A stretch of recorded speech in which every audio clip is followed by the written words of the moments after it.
शिव पुराण के अनुसार एक गांव में एक शिकारी रहता था। वह पशुओं को मारकर अपना परिवार चलाता था, लेकिन फिर भी धन की कमी के कारण उसे एक साहूकार से कर्ज लेना पड़ा।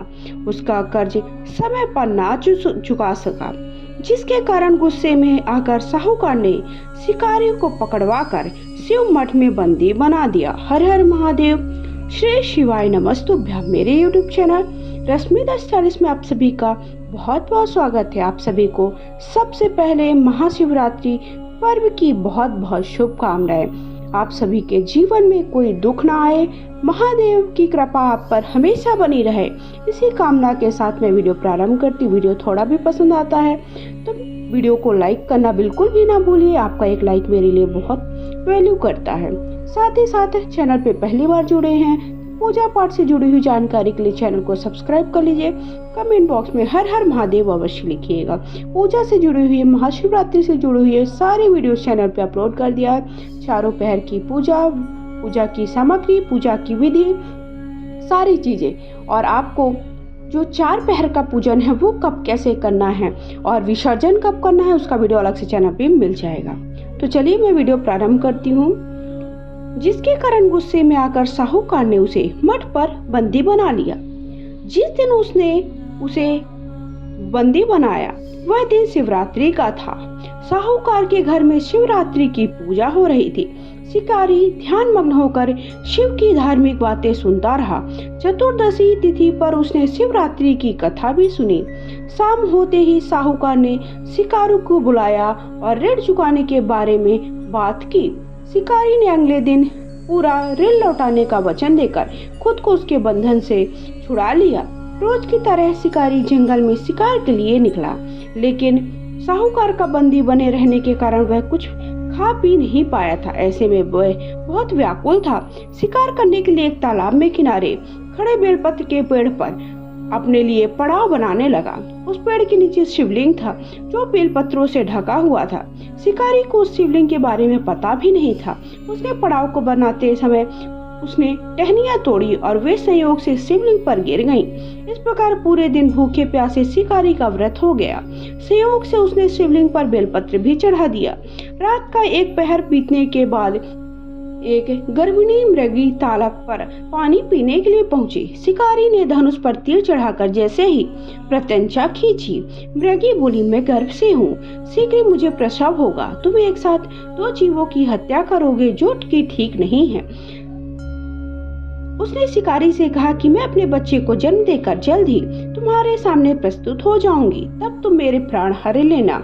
ऐसा सुनते ही शिकारी ने प्रत्यंचा ढीली कर दी और मृगी झाड़ियों में लुप्त हो गई। प्रत्यंचा चढ़ाने तथा ढीली करने पर वक्त संयोग से कुछ और बेलपत्र बिना किसी प्रयास के ही टूटकर शिवलिंग पर गिर गई।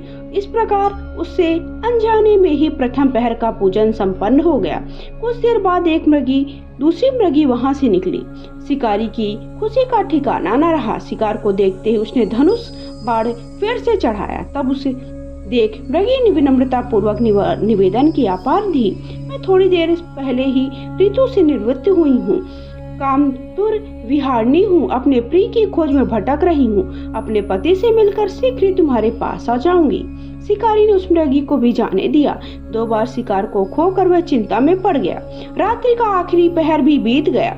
इस बार भी उसके धनुष से लगकर कुछ बेलपत्र फिर से शिवलिंग पर जा गिरे तथा दूसरे पहर की भी पूजा संपन्न हो गई। तभी एक और हिरनी अपने बच्चों के साथ उधर से निकली। शिकारी ने फिर से धनुष तीर चढ़ाया। जैसे ही वह तीर छोड़ने लगा, हिरनी बोली, हे शिकारी, मैं इन बच्चों को इनके पिता के हवाले करके जल्द ही लौट आऊंगी। इस समय मुझे मत मारो। शिकारी हिंसा और उसने कहा कि सामने आए शिकार को छोड़ दूं। मैं ऐसा मूर्ख नहीं हूँ। इससे पहले मैं 2 बार अपना शिकार खो चुका हूँ। मेरे बच्चे भूखे प्यासे होंगे। जवाब देते ही हिरनी ने कहा, जैसे तुम्हें अपने बच्चों की ममता सता रही है वैसे मुझे भी है। हे शिकारी, मेरे ऊपर भरोसा करो, मैं इन्हें इनके पिता के पास छोड़कर वापस लौटने का वचन देती हूँ। हिरनी का दीन स्वर सुनकर शिकारी को उस पर दया आ गई, उस मृगी को भी जाने दिया। शिकार के अभाव में भूख प्यास से व्याकुल शिकारी अनजाने में बेल वृक्ष पर बैठे बेलपत तोड़ तोड़ कर नीचे फेंकता जा रहा था। वो फटने को हुई तो उसने एक हष्टपुष्ट मृग उसी रास्ते में देखा। शिकारी ने सोच लिया इसका शिकार वह अवश्य करेगा। शिकारी की तनी प्रत्यंचा देख मृग बोला, हे शिकारी, यदि तुमने मुझसे पूर्व आने वाली 3 मृगियों तथा उनके बच्चों को मार डाला है तो मुझे भी मार देना।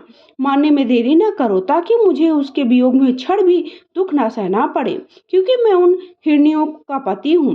यदि तुमने उन्हें जीवन दान दिया है तो मुझे भी कुछ क्षण का जीवन दे दो, मैं उनसे मिलकर तुम्हारे समय मक्ष उपस्थित हो जाऊंगा।